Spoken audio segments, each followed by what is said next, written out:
안녕하세요. 봄을 맞아서 산이고 길가에 꽃들이 만개를 하고 있네요. 봄이 와서 따뜻하고 코로나19 방역도 풀리는 기미에 조금은 들뜬 분위기가 있는 것 같은데 요즘 저는 속이 아주 썩어 들어가고 있습니다. 솔직히 길가에 벚나무만 봐도 신물이 올라올 만큼 속이 쓰려요. 다들 기분이 좋은데 저는 그렇지 않은 이유. 이곳에서 속풀이 한번 하고 가겠습니다. 저는 현재 대구 근교에서 커피숍을 운영하고 있어요. 원래 직장 생활을 했었는데 과도한 업무 스트레스 때문에 너무 힘들더라고요. 유통업을 하는 직장이었는데 영업하는 것도 힘들고 매달 실적에 쪼이는 것도 힘들고 게다가 일이 끝나고 술 회식하는 게 너무 힘들었어요. 원만한 직장 생활을 하려면 안 마실 수도 없는 일이잖아요. 그래서 무리하게 먹고 그랬더니 건강은 다 잃고 스트레스 때문에 원형 탈모 생기고 이게 사는 건가 싶은 생각에 이를 때려치웠습니다. 그때가 30대 후반이었어요. 한창 자식 키우고 집 사고 차 사고 할 나이에 직장을 그만두는 건 솔직히 좀 어려운 일이죠. 근데 제가 그 나이에도 결혼을 안 한 노총각이었거든요. 그래서 과감하게 사표를 던질 수가 있었죠. 제가 회사를 그만두고 나니 친구들이 엄청 욕하더군요. 노총각이라 철이 안 들었다면서 그 좋은 직장 왜 그만두냐고 다들 한마디씩 했지만 저는 확실히 느꼈습니다. 다들 겉으론 욕하면서 저를 엄청 부러워한다는 걸요. 대한민국 직장인들 중에 업무 스트레스에 안 시달리는 사람들이 거의 없잖아요. 그것 때문에 저는 탈모까지 왔으니까요. 어쩌다 보니 그 나이 되도록 혼자 있어서 사표도 낼 수 있었지만 보통의 직장인들은 거의 불가능하죠. 내 몸이 망가지는 걸 알고 있어도 죽자 사자 회사에 매달려 일해야 하는 현실이 참 슬프기도 합니다.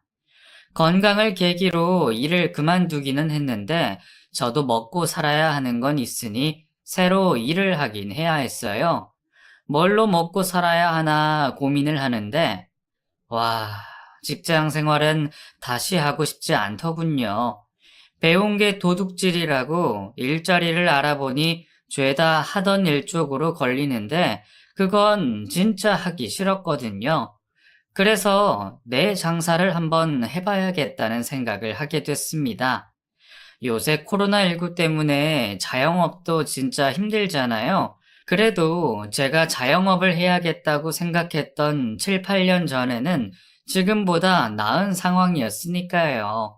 그리고 점점 나이도 먹어가는데 언제 잘릴지도 모르는 직장 생활을 다시 시작하는 건 아니다란 생각도 들었고요. 뭘 하면 좋을까 고민을 하고 있는데 이모가 저한테 연락이 왔어요. 하나 있는 아들이 빈둥대고 있으니 어머니가 이모한테 하소연을 하신 모양이더라고요.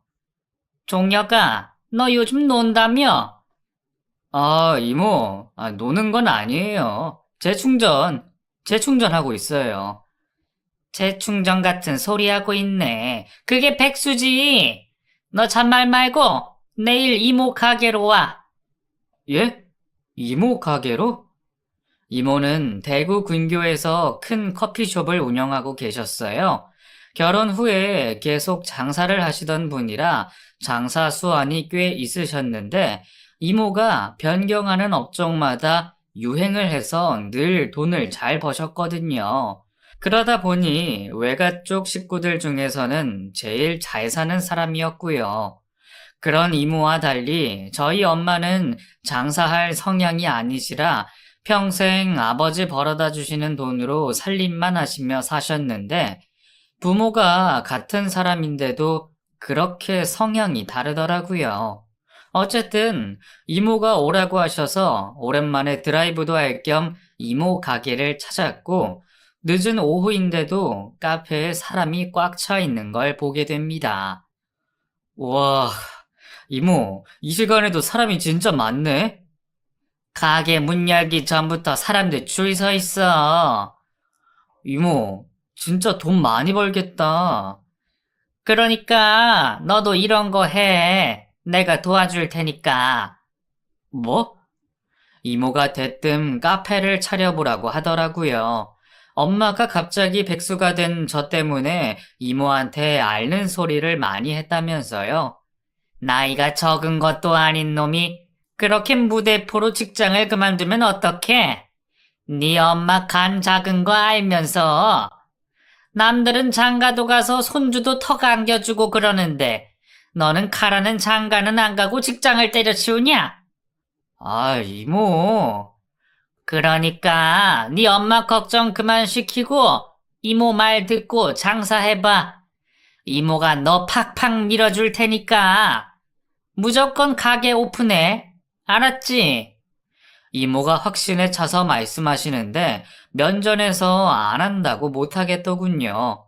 게다가 이렇게 장사 잘 되는 모습을 눈으로 봤으니 고민을 깊게 할 필요도 없었어요.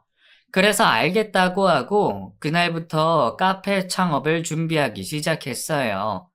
이모는 이제 더 이상 커피만 팔아서는 돈이 안 된다고 하시면서 베이커리를 같이 운영하라고 하셨어요. 그리고 좁고 꽉 막힌 데는 뜨내기 손님밖에 못 받는다며 사람들이 찾아오게끔 넓고 조경도 신경 써서 카페지만 힐링을 할 수 있는 그런 컨셉으로 하라고 하셨어요. 이모의 컨설팅을 들으면서 그렇게 하면 좋긴 한데 자금이 문제라는 생각이 들었죠. 그래서 그 부분이 솔직히 고민이 많이 됐는데 있는 거 없는 거 다 때려놓고 빌려서라도 해보라는 이모의 압박 덕분에 결국 돈을 들여 커피숍을 차리게 됩니다. 장사라고는 머리털 나고 처음 해보는 사람인데 자신감이 있었겠습니까? 솔직히 준비하면서도 돈만 버리는 게 아닌가 싶어 고민이 많이 됐어요. 그럴 때마다 이모한테 달려가 하나라도 더 배우고 더 듣고 그러면서 버텼어요. 이미 저질러 놓은 게 있으니 물릴 수도 없었고요. 그렇게 준비한 카페가 드디어 오픈을 하고 각종 SNS 홍보 작업을 하면서 외지에 만든 저희 카페에 사람들이 오기 시작했어요. 조금씩 조금씩 사람들이 늘기 시작하더니 웃기게도 한 달 정도 지났을 때 카페에 손님이 바글바글 하게 되더군요. 정말 신기했어요. 이게 무슨 일인가 싶고 돈이란 게 이렇게 버는 거구나 싶고 그때 손님이 진짜 많아서 밥도 제대로 못 먹고 하루 종일 가게에서 일을 하는데도 제 얼굴에는 웃음이 떠나질 않았습니다. 직장 생활할 때는 전혀 못 느껴봤던 그런 감정이었어요. 돈이란 게 그렇게도 좋은 거더라고요. 카페 부지를 사고 카페를 짓고 온갖 집기며 시설들을 하면서 은행 빚도 많았거든요. 직장 생활하며 모은 돈이랑 퇴직금에 부모님이 지원해 주신 얼마의 돈으로 절대로 그렇게 못하죠. 매달 매달 정산한 돈으로 은행 빚을 갚으면서도 정말 좋았어요. 빚 갚고 나면 남는 건 별로 없었지만 땅이랑 건물이 제 거가 되는 거니까요. 이모한테 얼마나 고맙던지 이모가 아니었으면 제 평생 그렇게 큰 돈을 만져보지 못했을 거예요. 진짜 확실히요. 1년 정도 카페를 운영하고 나니 좀 안정화가 되더군요. 아르바이트를 구하고 교육하는 게 솔직히 골머리가 아프거든요. 성실하게 일할 사람을 잘 뽑아야 하고 일 자체가 알바 위주다 보니 책임감 없는 애들도 많고요. 그런 직원들을 잘 다루는 방법을 익히는 데는 시간이 많이 걸렸어요. 인원 관리하는 것도 이모한테 늘 상의하고 조언을 구하고 했더니 요령도 빨리 생기고 그러더라고요. 그래서 빨리 자리 잡게 됐었어요. 보통 저녁 마감을 제가 하는 편이라 오전에는 직원한테 맡기고 좀 느긋하게 가게를 나가는데 그날은 직원이 쉬는 날이라 빨리 나가게 되었어요. 그날 제 악연을 만나게 됩니다. 바로 제가 결혼까지 하게 된 초등학교 동창이죠. 여자 손님들이 우르르 대여섯 명이 한꺼번에 왔는데 주문을 하러 온 사람 얼굴이 왠지 낯이 익었어요. 그 여자의 눈빛도 저를 아는 듯해 보였고요. 정확하게 누구인지 기억이 나지 않아서 일단 모르는 척하고 주문을 받았어요. 그리고 계산을 마쳤는데 진동배를 줬지만 계속 그 자리에 서 있는 겁니다. 왜 그러나 싶어 의아한 눈으로 쳐다보니 그 여자가 저에게 말을 걸더군요. 혹시 유종혁? 네. 저 아세요? 나야, 이혜정. 5학년 3반. 그래, 맞네. 5학년 3반 이혜정. 야, 너 정말 오랜만이다. 너 눈썰미 좋은데? 어떻게 나 알아봤어? 뭔가 낯이 익다고 했더니 역시나 초등학교 동창이더군요. 친구는 제가 어릴 때 같은 동네에 살았는데 5학년, 6학년 때 같은 반이었거든요. 게다가 심지어 제 짝사랑의 그녀였어요. 어릴 때 저 혼자 엄청 좋아했었는데 그때는 숫기가 없어서 좋아한다고 고백도 못하고 혼자 몰래 좋아했었어요. 초등학교를 졸업할 때까지 무려 2년을 쭉 좋아했었는데 그 말을 못해서 혼자 참 많이 소가리를 했었어요. 그만큼 부끄러움이 많던 아이였죠. 짝사랑 그 친구와는 초등학교를 졸업하고 중학생 때까지는 동네에서 가끔 지나가면서 보고 그랬는데 고등학교 때 제가 이사를 가면서 인연이 끊어졌어요. 그 후에 동창회에서 한두 번 보기는 했는데 그러고는 10년 정도 못 보고 지냈거든요. 근데 그 친구가 저희 카페에 온 거죠.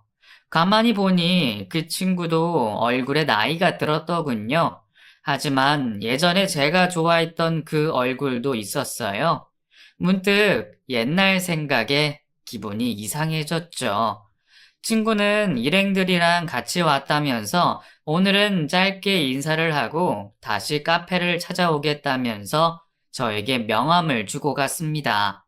반갑게 인사를 하고는 친구가 준 명함을 가만히 보니 보험 설계사 일을 하고 있더군요.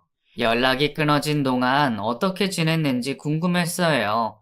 그래서 저는 그날 바로 문자를 남겼고 며칠 뒤 친구는 다시 카페를 찾았습니다. 예전 얼굴 그대로다. 아니야, 나도 이제는 나이 들어서 많이 늙었지 뭐. 결혼은 했어? 아니, 아직. 너는? 아, 나도 아직. 아직 혼자 있다는 친구의 말을 들으면서 저는 무슨 운명 같은 그런 느낌을 받았어요. 주변에 혼자 있는 친구들이 있긴 했지만 대부분 돌싱인 친구들이거든요. 저처럼 전직이 없는 친구들이 잘 없는데 어릴 적 첫사랑이 아직도 혼자 있다고 하니 이건 무슨 하늘의 장난인가 싶은 생각이 든 거죠. 오랜만에 옛날 얘기도 하고 그동안 살아온 얘기도 나누다 보니 시간이 어찌나 빨리 가는지 헤어질 시간이 되니 엄청 아쉽더군요. 그 느낌은 저만 그런 게 아닌 듯 친구가 또 얼굴 볼 수 있냐고 하더군요. 저는 흔쾌히 다시 보자고 했고 그 이후 저는 일주일에 서너 번은 만나서 같이 밥도 먹고 차도 마시게 되었어요. 매일 보는 건 아니었지만 연락은 매일 하게 되면서 서로 하루를 어떻게 보냈는지 다 알 정도가 되자 우리 관계는 대체 뭘까 하는 궁금증이 생겼습니다. 그래서 저는 용기를 내기로 했어요. 초등학생 때처럼 고백조차 못했던 그 숫기 없던 아이가 더 이상 아니었거든요. 그런데 막상 얘기를 꺼내려고 하니 어찌나 긴장이 되던지 핸드폰을 쥐고 있는 손이 땀에 흠뻑 젖을 정도로 심하게 긴장이 되더라고요. 그래도 말을 해야 했어요. 이게 나에게 마지막 기회일 수도 있다는 생각이 강하게 들어서요. 나는 우리가 이렇게 다시 만난 게 무슨 인연이 아닐까 하는 생각이 들어. 그래서 말인데, 우리 제대로 만나볼래? 정말? 사귀자는 거야, 지금? 어, 너랑 연애하고 싶어. 나 생각보다 더 많이 너한테 마음 있는 것 같다. 너 나 좋아해? 응. 예전에 5학년 때도 좋아했고, 지금도 좋아하는 것 같아. 제 고백에 친구는 정말 몰랐다는 듯 놀랐고, 이내 예쁜 눈을 접어 웃으며 좋다고 하더군요. 그제야 긴장으로 굳어있던 저는 환하게 웃을 수 있었어요. 정말 기분이 좋더라고요. 그래서 저는 박력 있게 친구의 손을 잡았습니다. 친구도 제 손을 피하지 않고 맞잡아 줬고요. 그렇게 저희는 연인이 되었어요. 나이 40이 되도록 연애 한 번 안 해본 건 아니었어요. 몇 번의 연애를 해봤지만 오래가지 못했고, 저도 제대로 집중을 못하며 만났었고요. 어쩌면 약간은 무미건조한 그런 연애를 했었는데, 친구와 하는 연애는 달랐어요. 저 자신을 숨길 필요 없이 있는 그대로 보여줄 수 있어서 그런지, 우선 만남 자체가 마음이 편했어요. 그리고 친구와 대화가 잘 통했고, 둘이 식성도 비슷해서 뭘 먹어도 정말 맛있게 먹을 수가 있었죠. 데이트를 할 때마다 너무나 좋아서 가슴이 간질간질할 때도 있고, 금방 헤어졌는데도 마치 며칠 못 본 것처럼 또 보고 싶고 그랬어요. 늦게 시작한 연애에 완전 제대로 푹 빠지고 말았던 것 같아요. 그런데 그럴 때마다 그 친구도 리액션이 좋아서 저만 그런 감정을 가진다는 느낌이 전혀 없었어요. 내가 이 친구와 인연이 되려고 그동안 혼자 있었구나 싶을 정도로 저에게 그 여자는 정말 하늘이 보내준 인연이라는 생각이 들 정도였습니다. 한창 연애에 정신없이 지내고 있을 때 저에게 안 좋은 일이 생겼는데 별 문제 없이 잘 지내시던 어머니가 갑작스럽게 돌아가시게 되었어요. 카페가 바빠서 정신없이 일하고 있는데 어머니가 심장마비로 돌아가셨다는 연락을 받게 되었죠. 일손이 부족한 상황이었지만 직원에게 일을 맡기고 미친 듯이 병원으로 갔지만 이미 돌아가신 어머니만 보게 되었어요. 그때 받은 충격은 정말 말도 못할 정도예요. 아버지도 엄마가 유언 하나 못하고 갑자기 돌아가신 거라 넋이 나가 계셨고, 일하다가 연락을 받고 온 누나도 돌아가신 엄마 모습에 오열을 했죠. 사람이 어쩜 이렇게 허무하게 떠날 수가 있는지 우리 가족 중 아무도 준비되지 못한 상황이라 그 충격이 더 심했던 것 같습니다. 곧 장례를 치르고 어머니를 떠나보낸 저는 한동안 정말 많이 힘들었어요. 아들 하나 있다고 늘 본인보다 저를 우선으로 사셨던 어머니셨는데 장가도 가고 손주도 안겨드리며 보통 평범한 아들들처럼 그런 모습을 못 보여드린 것 같아 저 자신이 너무나 한심스러웠어요. 부모님이 언제까지나 제 곁에 있어 주시는 것도 아닌데 왜 저는 평생 제 곁에 계실 거라고 생각을 했던 건지 뒤늦게 후회를 해도 이미 떠난 어머니가 돌아오실 수는 없는 일이었어요. 그렇게 후회되는 일들로 괴로워할 때 그 여자가 제 곁에서 위로를 많이 해줬어요. 제가 술을 마시고 싶어 하면 같이 잔을 기울여 줬고, 걷고 싶어 하면 말없이 같이 걸어줬습니다. 울고 싶어 하면 어깨를 빌려줬고, 괴로워할 때 저를 안아줬어요. 문득 이렇게 외롭고 힘들 때 내 곁에 있어주는 이 여자가 내 평생의 인연이다 라는 확신이 들었습니다. 그래서 이 여자를 잡아야겠구나 싶었어요. 그래서 저는 그녀에게 청혼을 했어요. 나 지금까지 혼자 살면서 한 번도 누구랑 같이 살고 싶다는 생각한 적 없어. 그런데 너 만나고 내가 마음이 바뀐 것 같아. 남은 내 인생 너하고 같이 살고 싶어. 나랑 결혼해 줄래? 종혁아, 내 맘 받아줘, 혜정아. 그녀는 한참이나 머뭇거렸어요. 내 마음과 같을 거라고 생각했었는데 그녀의 침묵이 길어지자 제 입이 바짝바짝 마르더군요. 나도 너 정말 많이 좋아하는데 당장 괴로운 마음 때문에 도피하듯이 결혼하는 건 아닌 것 같아. 네가 좀 더 진지하게 생각해보고 그때도 내가 좋으면 다시 얘기해보자. 응? 그러면서 제 청혼을 거절했습니다. 그 나이 되도록 결혼을 안 했다는 건 자기만의 생각이 있다는 거겠죠. 그래서인지 친구는 제 청혼을 바로 받아주지 않은 것 같았어요. 그래도 다시 얘기를 해보자는 여지는 남겨두더군요. 나와 마음이 같을 거라고 생각해서인지 마음이 무거웠어요. 하지만 성급하게 굴 것이 아니라 천천히 다가가기로 마음을 먹고 기다렸어요. 왠지 기분에 저를 거부하는 건 아닌 것 같은 느낌이 들었거든요.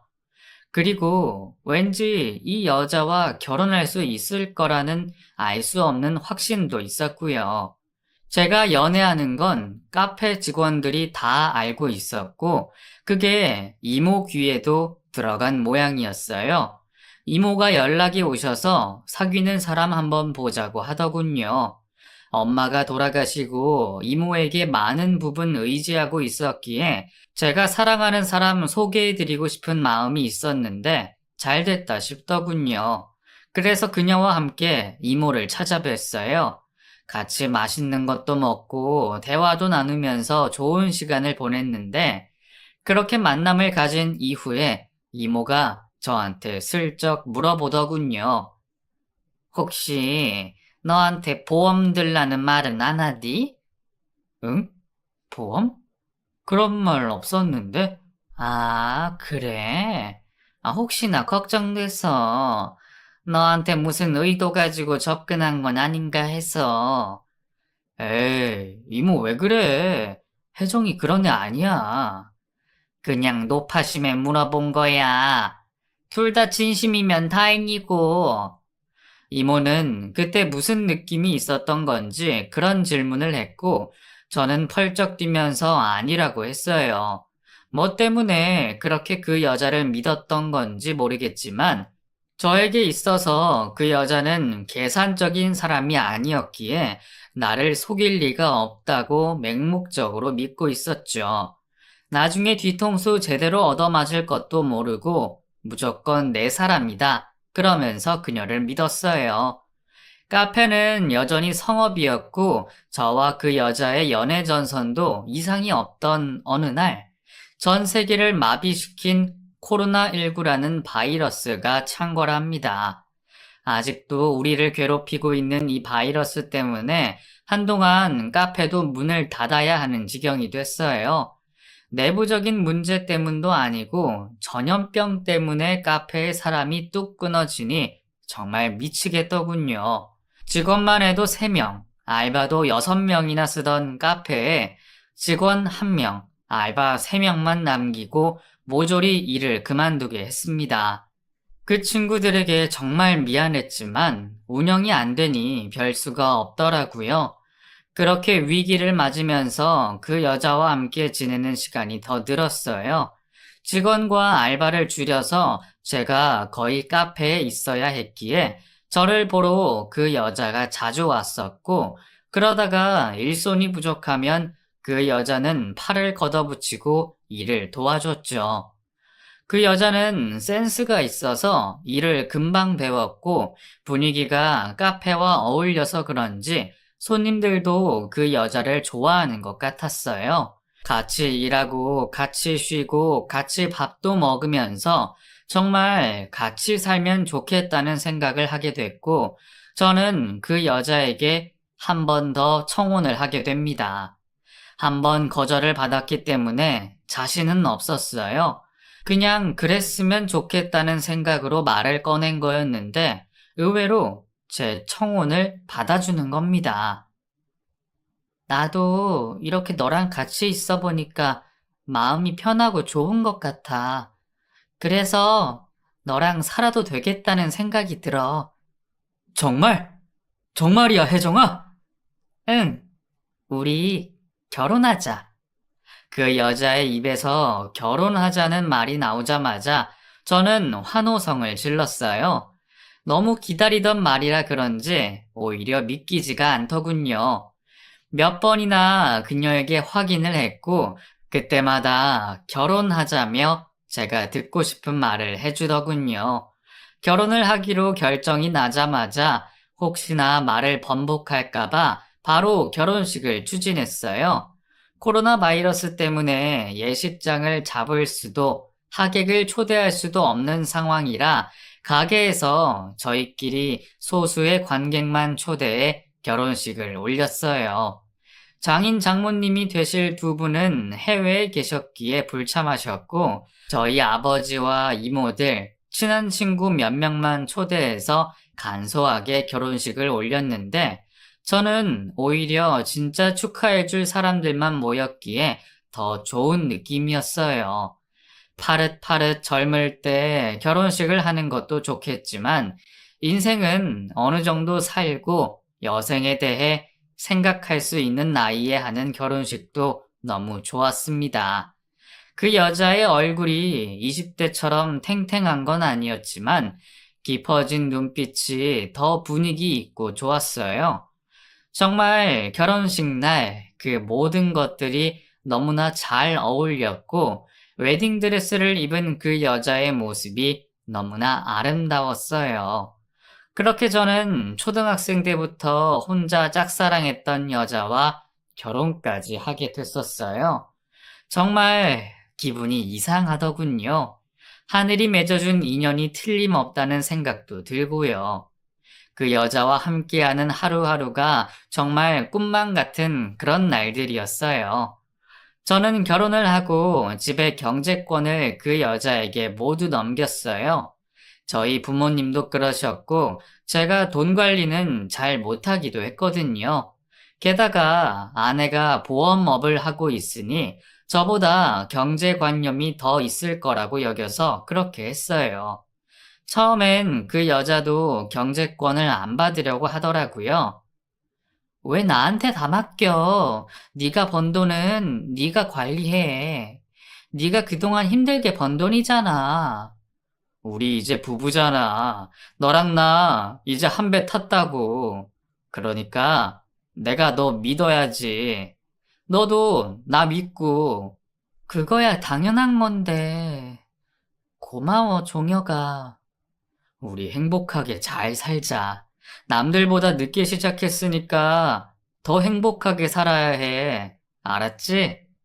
그 여자는 자기를 믿어줘서 고맙다고 했고, 그런 그녀를 저는 정말 다 믿었어요. 돈까지 맡길 정도로요. 멍청하고 순진하게 말입니다. 결혼하고 한 달 정도 지났을 때 아내가 제가 들어놓은 보험들을 한번 봐야겠다고 하더군요. 갖고 있던 보험들은 직장에 취직을 하고 대리로 승진했을 때쯤 드러났던 것들인데 지금은 시대가 변해서 더 좋은 조건으로 나온 상품들이 있다면서 살펴보고 리모델링을 해야 한다고 하더라고요. 당연히 아내가 하는 일이니 저는 군말 없이 알아서 하라고 했고 며칠 뒤 새로 견적을 낸 서류들을 가지고 왔어요.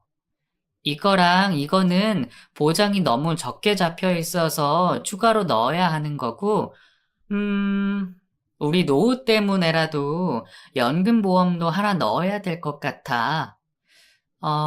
화재보험이랑 당신 치아보험도 추가하고, 아내는 대여섯 개의 상품을 추가로 넣어야 한다고 했고, 금액을 다 합치니 보험금이 100만 원이 넘어갔어요. 이렇게나 많이 넣어야 한다고? 당연하지. 전부 다 필요한 것들이야. 앞으로 무슨 일이 있을 줄 알고. 지금은 카페가 잘 되지만 언제까지 잘 될지도 모르고 각종 위험들에 다 대비를 해야 안심이 되지 않겠어? 금액이 조금 부담스러워서 한마디를 했더니 아내는 10마디를 하더라고요. 그러면서 첫 회 보험료는 자신이 내겠다고까지 하니 안 하겠다고 할 수가 없었습니다. 그렇게 덜컥 사인을 하게 됐어요. 그 다음 달에는 저희 아버지 보험도 한번 봐야 된다면서 연세 드신 분들도 앞으로 100세 이상씩 사신다며 보험을 2개나 더 들게 했죠. 이렇게까지 해야 하나 하는 물음표가 생겼지만 그럴 때마다 아내의 얘기를 들어보면 구구절절 다 맞는 말이라 결국엔 사인을 하게 됐고 결혼식 후 감사 인사를 하면서 연락처를 받은 친척들에게도 찾아가 보험 상담을 해주고 그러더군요. 아내는 입담이 참 좋았어요. 그래서 안부차 인사를 갔다가 보험을 한두 개씩은 계약을 하고 오더군요. 저희 집안에서 보험 설계사 일을 하는 친척이 없었기에 아내가 그렇게 정보도 주고 리모델링도 해주고 하는 게 좋다고 생각을 했어요. 설마 아내가 강매를 하겠냐는 생각 때문에 해가 될 건 없다고 여겼던 거죠. 그런데 그런 게 전부 저 혼자만의 생각이었어요. 친척들이 부담스러웠는데 제가 늦게 결혼까지 했고 해서 그냥 한두 개씩 들어줬다고 하더라고요. 나중에 알게 된 거지만요. 순진한 사람은 진짜 세상 살기 힘든 것 같습니다. 아내조차도 이렇게 저를 이용해 먹었으니까요. 어쨌거나 그건 나중 이야기고 당시에는 문제가 될 상황이란 걸 전혀 몰랐었어요. 그러니 아내가 하는 대로 가만히 뒀겠죠. 피해를 주는 줄 전혀 몰랐으니까요. 이번 워크숍은 몇 박 며칠이야? 이번에는 3박 4일? 그 정도 될 것 같아. 아니, 뭐 그리 길게 한대? 저번보다 이틀이나 늘었네. 이번에는 교육 끝나고 같이 간 동료들이랑 이틀 더 놀다가 오기로 해서. 괜찮지? 당신 보고 싶어서 어떻게 참으라고. 나도 보고 싶어서 큰일이네. 아내는 일하는 특성상 주기적으로 교육 및 단합 때문에 워크숍을 다녔어요. 거의 3개월에 한 번씩이었는데 그때마다 1박 2일씩 집을 비웠죠. 가게 운영 때문에 제가 며칠씩 자리를 비우는 게 쉽지 않았기에 결혼을 하고 같이 여행 다닌 적이 없었어요. 그래서 미안한 마음이 있었는데 그렇게라도 아내가 기분 전환하고 오는 게 좋을 것 같아서 별말을 안 했습니다. 아내는 오랜만에 집을 벗어나는 게 좋았는지 짐을 싸면서 콧노래도 부르고 아주 기분이 좋더라고요. 정작 저는 며칠씩 얼굴을 못 보게 돼서 기분이 안 좋은데 말이에요. 이렇게 집 떠나는 걸 좋아하면 내가 곤란한데 말이야. 에이, 왜 그래? 나중에 시간 내서 같이 여행 가자. 그러면 되지. 그래, 그래. 코로나 끝나고 안정되면 그때 꼭 가자. 급한 마음에 결혼식도 약식으로 하고 신혼여행도 겨우 제주도만 다녀와서 아내에게 미안한 마음이 없지 않아 있었어요. 게다가 장인 장모님은 결혼식에 참석도 못 하셨으니 아내가 얼마나 속상할까 싶은 생각도 들었고요. 코로나만 끝나면 인사도 드릴 겸 신혼여행도 제대로 갈 겸 해외로 나가야겠다. 그렇게 계획을 짰죠. 전염병이 막 돌았을 때는 매출이 진짜 형편없었는데 6개월, 1년이 지나면서 카페에 손님이 다시 오기 시작했기에 방역이 끝날 때까지는 버틸 수 있는 정도였어요. 그리고 저희 카페 위치가 교외에 있다 보니 기분 전환 삼아 많이들 와주시기도 해서 객수가 늘고 있었어요. 물론 매출이 완전히 회복된 건 아니었지만 마이너스는 아니었기에 그것만으로도 감지덕지 하더라고요. 드디어 아내가 워크숍을 떠나고 부족한 일손을 대신해 열심히 카페에서 커피를 제조했습니다. 그날은 매장 손님이 특히 많아서 좀 힘들었어요. 저녁도 제때 못 먹어 허기진 배를 쥐어잡고 집에 와서 즉석밥에 먹던 김치찌개를 데워 늦은 저녁을 때웠죠. 식사를 마치고 시원한 맥주를 하나 들고 TV를 켰습니다. 아내와는 통화도 했고 동료들과 담소를 나누는 중이라는 메시지도 받았기에 편하게 어울리라고 전화도 걸지 않았죠. TV에는 자정 마감 뉴스가 흘러나오고 있었는데 마침 벚꽃이 만개해 사람들이 구경하고 있는 장면이 나오더군요. 카페 근처에도 벚나무가 있어서 바람에 흩날리는 게 정말 장관이었거든요. 코로나19 확진자는 날이 갈수록 새로 갱신이 되었지만 사람들은 벚꽃 구경을 위해 밖으로 다 나왔고 벚꽃 명소지에는 정말 바글바글하게 모여 있더군요. TV에 나오는 곳을 아내와 같이 가서 산책해도 좋겠다는 생각을 하면서 뉴스의 자막을 보고 있는데 카메라 앵글이 벚나무를 잡다가 그 근처 야외 카페에 앉아 있는 사람들을 비췄죠. 음료를 마시느라 대부분 마스크를 벗고 있었고 그중 한 커플에게 저의 시선이 갔습니다. 그 커플의 여자가 입고 있는 옷이 눈에 익더라고요. 그래서 마시던 맥주를 내려놓고 TV 화면 가까이로 몸을 기울였죠. 다시 쳐다봐도 그 여자는 제 아내였어요. 그리고 맞은편에 앉은 남자는 처음 보는 사람이었고요. 이내 두 사람은 이동을 하려고 하는지 일어나더니 아내가 남자의 팔에 팔짱을 끼는 모습까지 비치고 화면이 바뀌었어요. 내가 본 장면이 이해가 안 돼서 한참 멍하니 있었습니다. 그리고 다시 생각을 해봤죠. 아내가 워크숍을 간 게 아니라 다른 남자를 만나러 갔구나 하는 결론이 났어요. 어이가 없더군요. 저는 당장 아내에게 전화를 걸었지만 제 전화를 안 받고 전화를 넘기더군요. 기가 찼습니다. 당장 아내를 찾아가야겠더라고요. 그 길로 잠도 안 자고 저는 차를 몰아 뉴스에 나온 그 장소로 갔어요. 깜깜한 밤이라 길에는 아무도 없었고 해가 밝을 때까지 차에서 잠시 눈을 붙였어요. 아내가 외도할 거라고 한 번도 의심하지 않았기 때문에 내 눈으로 본 장면이 잘못 본 건 아닐까 하는 생각도 들었어요. 하지만 아까 본 그 얼굴은 분명히 아내였고 옷도 틀림이 없었어요. 화가 나서 깊이 잘 수도 없어 자다 깨다를 반복하며 아침이 되었고 근처 국밥집에 가서 아침을 먹었어요. 이곳에서 아내를 찾을 수 있을지 미지수였지만 찾아다니려면 배가 든든해야 했으니까요.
곧 해가 점점 하늘 높이 올라가고 길에는 다시 벚꽃 구경하는 사람들로 붐비기 시작했어요.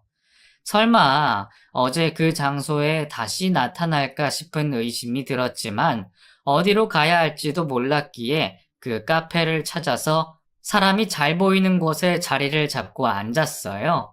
거기서 밖에 다니는 사람들을 빠지지 않고 유심히 살폈어요. 그렇게 죽치고 앉아 있은 지 3시간쯤 지났을까 문득 귀에 익숙한 목소리가 들렸습니다. 아내의 목소리였어요. 저는 얼른 선글라스를 끼고 주변을 살폈고 이내 어떤 남자에게 팔짱을 끼고 커피를 주문하는 아내의 모습이 보이더군요. 그 모습을 보는 순간 몸에 피가 다 빠져나가고 머리털이 모조리 곤두서는 기분이 들었어요. 이건 또 무슨 개떡 같은 상황인지 갈 곳이 없어서 카페에 죽치고 앉아 기다린 거지만 진짜 이 카페로 다시 올 줄은 꿈에도 몰랐거든요. 우리 저쪽에 앉자. 그래. 선글라스를 낀 채로 그들을 계속 주시했고 아무리 봐도 연인 같은 느낌은 없었어요. 오히려 부부 같다고나 할까?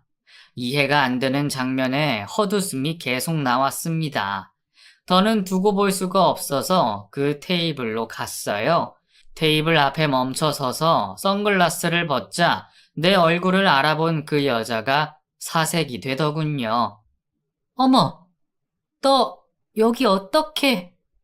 당신 뭐야? 이 사람 누구야? 누구냐고! 저는 여자에게 소리를 질렀고 그 여자는 귀를 막으면서 도망가려고 하더군요. 어제 뉴스에 너 나오더라. 이 남자랑 팔짱 끼면서 네가 왜 그 뉴스에 나와? 워크숍 간 거 아니었어? 어? 저는 도망가려는 그 여자의 팔목을 잡았고 그와 동시에 앉아있던 남자가 일어나 내 멱살을 잡더군요. 이 새끼도 뭐야? 남의 마누라 팔목은 왜 잡고 있는 거야? 이거 놔. 누구 마누라라는 거야? 이 여자 내 부인이거든. 와, 이혜정, 너 또 작업했냐? 남자는 대뜸 아내에게 작업했냐고 물었고 그 말이 무슨 뜻인지 알아듣지 못하고 쳐다봤어요.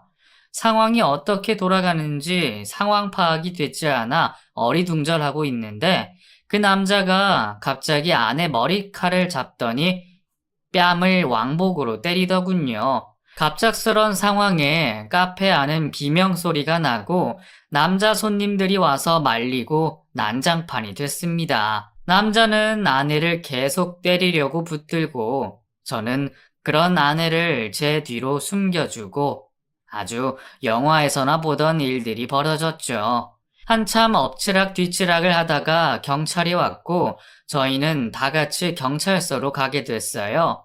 아내는 그 남자에게 맞아서 양 얼굴이 빨갛게 부풀었는데도 남자를 고소하지도 않고 합의하겠다고만 해서 그냥 경찰서를 나오게 됐어요. 어떻게 된 영문인지 도무지 이해가 안 됐고 저는 답을 들어야 했기에 얘기를 좀 하자고 했습니다. 결국 셋은 카페에 앉아서 얘기를 나누게 됐었어요. 이게 어떻게 된 건지 사실대로 얘기해. 나 정말 이 상황 이해 안 되거든? 왜 저 남자가 네 남편이라는 거야?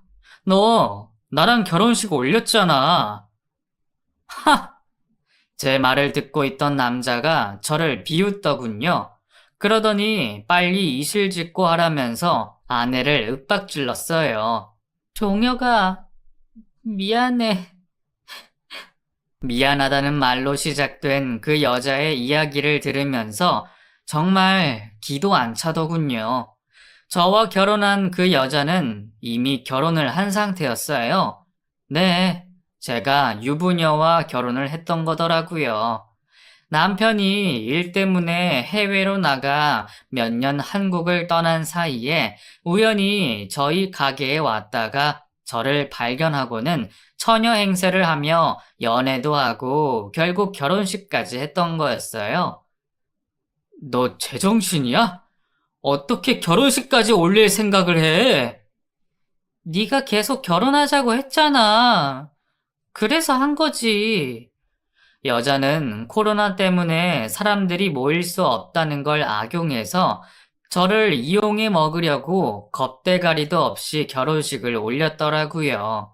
그리고 부부가 된 걸 이용해서 이 보험 저 보험 죄다 들게 해선 수당을 다 챙기고 심지어 제 친척들까지 들쑤셔 이용을 해먹은 거였어요. 거기에 또 제가 넘긴 경제권으로 온갖 쇼핑들을 다 하며 돈을 펑펑 쓰고 다녔더군요. 거기다 부모님이 해외에 계시다는 것도 다 거짓말이었어요. 결혼식 때 못 뵙는다 영상통화를 했던 사람들은 대역 알바를 쓴 사람들이었다는 말까지 들으면서 이 여자 진짜 대단하다 싶었어요. 너 도대체 어떻게 살았길래 그 모든 게 다 거짓이었다고? 나한테 어떻게 그럴 수가 있어? 어? 미안해, 종혁아. 어이, 형씨. 이 여자 완전 꾼이야. 당신처럼 당한 사람 몇 명 더 있어. 어디서 날건달 같은 놈이랑 결혼을 해서는 계속 옆에서 이죽거리며 말을 보태는 남자가 참 꼴보기 싫더군요. 내가 알던 그 순하고 참한 혜정이는 아무리 눈을 씻고 다시 쳐다봐도 그 자리에 없었어요. 맞아서 얼굴이 시뻘건 꼴사 나온 여자가 눈물을 흘리며 말도 못하고 그렇게 앉아 있었어요. 모든 상황을 알게 된 저는 더 이상 그 여자와 그 자리에 같이 앉아 있을 수가 없었어요. 그래서 아무 말도 없이 자리를 떴습니다. 너무나 억울한 상황이었지만 따지고 물을 정신도 없더라고요. 제대로 확인하고 알아보지 않은 저에게도 문제가 있었으니까요. 며칠 뒤에 저는 경찰서에 그 여자를 사기 결혼으로 신고했어요. 내 순정을 이렇게까지 짓밟은 그 여자를 도저히 그냥 둘 수가 없겠더라고요. 말로만 하는 사과 따위로는 전혀 분이 삭히지가 않았기에 법의 처벌이라도 받게 해야 했습니다. 다행히 증거들이 있어 사실혼으로 받아들여졌고 현재 법원에서 소송 중에 있어요. 모든 상황이 제게 유리한데도 그 여자는 바로 인정을 안 하더군요. 인간이란 게 참 웃기죠? 미안하다고 고개까지 숙이고 사과한 주제에 또 법으로 가니 지는 잘못이 없다고 하는 꼬라지라니. 어디 끝까지 해봐라 싶어요. 네가 이기나 내가 이기나 두고 볼 겁니다. 그 여자가 계약한 보험도 모조리 해지하고 집안에 있던 그 여자 물건들도 모조리 다 갖다 버렸어요. 그 여자의 흔적들을 철저하게 싹 다 지웠죠. 친척들에게도 전화를 돌려 죄송하다고 사과를 하고 계약했던 보험들 다 해지하시라고 했어요. 저 때문에 일어난 해프닝이니 다시 원상복귀 시켜놔야죠. 지금도 생각해보면 참 어이가 없어요. 그 카페에서 다시 마주칠 줄은 정말 기대를 안 했거든요. 순진하게 속아 넘어가는 제가 하늘도 불쌍했던지 마지막에 그렇게 제 편을 들어주셨네요. 이제라도 빨리 알게 돼서 그나마 다행이라고 생각을 하고 있습니다. 아버지께도 죄송하고 이모한테도 죄송한 마음이 가득한 요즘입니다. 이대로 일이 잘 마무리되면 그 여자와의 인연도 끝이 나겠지만 해마다 벚꽃이 필 때면 생각이 날 텐데 어떡하나 걱정이 되네요. 결국 혼자 살아야 할 팔자인가 싶고 돌아가신 엄마께도 못난 아들이라 죄송한 마음만 듭니다.